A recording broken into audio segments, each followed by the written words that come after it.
Ya, masih di Apa Kabar Indonesia Siang, pemirsa, soal polemik kehadiran timnas Israel dalam gelaran Piala Dunia U20 di Indonesia. Kita perlu juga mendengarkan pandangan pengamat sepak bola Tommy Welly dalam acara Apa Kabar Indonesia pagi tadi.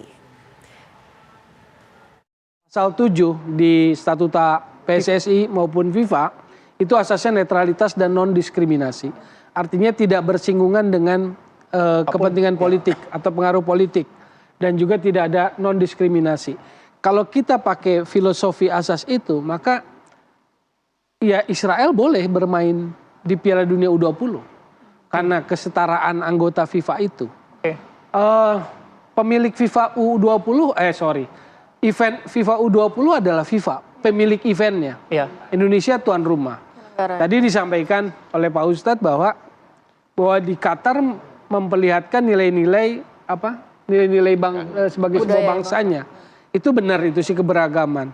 Tapi kalau mencoret atau menolak atau menghilangkan sebuah negara finalis sebagai partisipan itu sulit. Atau itu tidak pernah terjadi. Atau itu tidak punya kewenangannya Indonesia. Contoh misalnya Qatar kemarin nggak bisa dia coret Jerman yang jelas-jelas bahwa kampanye LGBT gitu. Iya. Dia nggak bisa coret itu. Tapi Jerman nggak masuk dengan kampanye LGBT hari ini. Iya kan nggak bisa coret Jermannya gitu loh. Kan itu. Jadi posisinya itu, positioningnya. Tapi karena kalau prinsip asasnya itu tadi, netralitas dan non-diskriminasi. Oke, statement dari pengamat sepak bola. Komentarnya seperti apa Pak Kapitra? Bangsa ini nggak boleh dibodohi dengan skala argumentasi non politik, karena seluruh kehidupan ini berkaitan dengan politik. Ya, keberadaan bangsa ini adalah dalam pendekatan politik. Orang masuk ke republik ini tentu harus punya legalitas.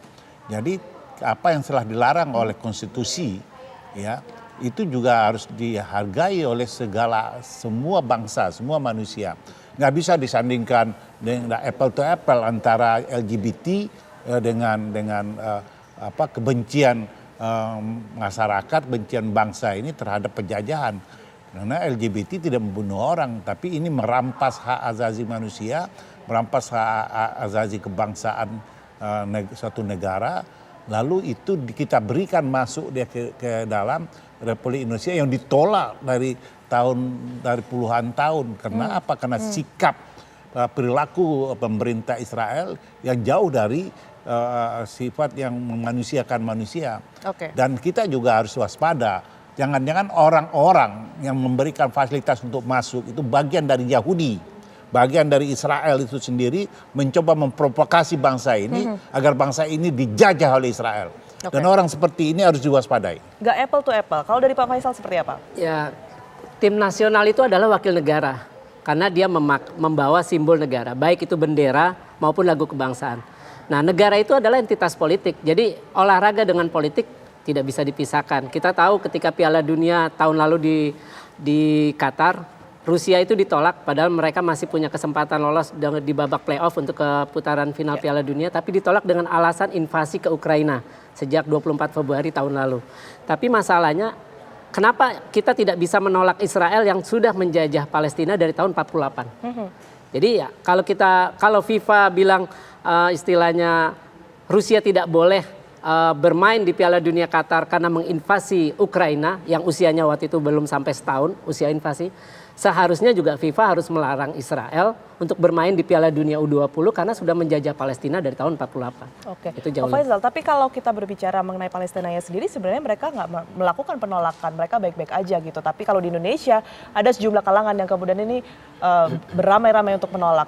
Tanggapan Anda? Sebenarnya kan yang memberikan pernyataan itu hanya duta besar. Saya yakin kalau misalkan dibikin survei di Palestina itu sendiri, itu mereka pasti akan menolak. Survei terakhir di Jenin, Batalion Jenin itu bulan lalu itu melakukan survei. 86% bilang mereka ini adalah intifada.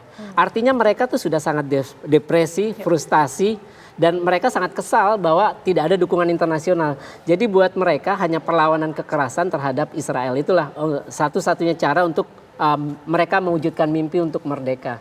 Nah, kalau misalkan kita menerima itu, bisa dibayangkan bagaimana sakit hatinya orang Palestina. Mereka sedang terakhir itu di Masa Feriata, itu ada sebuah sekolah, anak-anak masih di sana dan dirobohkan dengan bulldozer. Sedangkan di sini kita menerima orang-orang tim nasional Israel yang mengibarkan bendera, belum lagi penonton yang bersorak-sorai. Itu kan tentu saja ini juga berlawanan dengan apa yang tadi pernah ungkapkan Jokowi dan berkali-kali oleh Menteri Luar Negeri bahwa Palestina adalah jantung politik luar negeri Indonesia. Nah, inilah saatnya membuktikan bahwa emang benar Indonesia serius dan jujur mendukung Palestina. Kalau memang serius dan jujur ya Jokowi harus berani menolak. Dan tentu saja ini satu-satunya kesempatan bagi Jokowi yang istilahnya udah 2 periode, sudah tanpa beban, untuk membuktikan bahwa dia lebih hebat dari Soekarno. Dia berani menolak Israel yang akan bermain di dalam negeri, bukan menolak Israel yang bermain di luar negeri. Seperti itu. Oke, Pak Kapitra, kalau bisa saya tahu dari PDIP sendiri, saran kepada pemerintah kita seperti apa? Saya pikir sikap dari PDIP itu kan merujuk kepada sikap Bung Karno. Kalau dulu eranya Bung Karno itu puluhan tahun yang lalu punya keberanian yang besar mengambil satu sikap politik atas penolakan kepada Israel, apalagi hari ini bahwa PDI berkembang tumbuh ya sebagai penjaga demokrasi dan kemanusiaan. Pasti saya yakin bahwa terhadap konstitusi yang telah dirumuskan menjadi acuan bersama konsensus nasional bahwa semua bentuk penjajahan dan bangsa-bangsa yang menjajah bangsa lain dan bangsa-bangsa yang merampas kemanusiaan itu tidak layak untuk membangun komunikasi atau berhubungan dengan Indonesia. Dan saya yakin Presiden pasti menolak karena bahwa ini tidak lagi menyangkut soal keagamaan, tapi ini juga menyangkut soal kebangsaan. Karena ini soal masalah kebangsaan, masalah semua suku bangsa, bahwa kita bersepakat bahwa Israel haram datang ke Republik Indonesia. Baik, kalau begitu kita harapkan memang kita bisa mendapatkan jalan tengah begitu ya yang kita temukan di tengah polemik ini karena memang banyak sekali penolakan, tidak hanya dari ormas tetapi juga sejumlah pihak. Ada kemungkinan juga untuk kemudian merembet ke provinsi-provinsi lain begitu ya Pak setelah Bali memutuskan untuk menolak. Yakin. Kalau Bali aja berani dengan tegas gubernur yang menolak, mungkin seluruh provinsi di Indonesia ini akan menolak Israel. Karena Israel ini adalah musuh bersama, tidak hanya orang Islam, tapi orang-orang yang punya nurani atas kemanusiaan. Baik. Dan malahan kita harus mulai berpikir dalam satu kesatuan. Bangsa-bangsa seperti Israel ini apakah masih perlu ada di tengah semesta ini? Harus kita pikirkan ke depan demikian. Baik, terima kasih Pak Kapitra dan Pak Faisal atas waktunya sudah bergabung bersama kami di Apa Kabar Indonesia.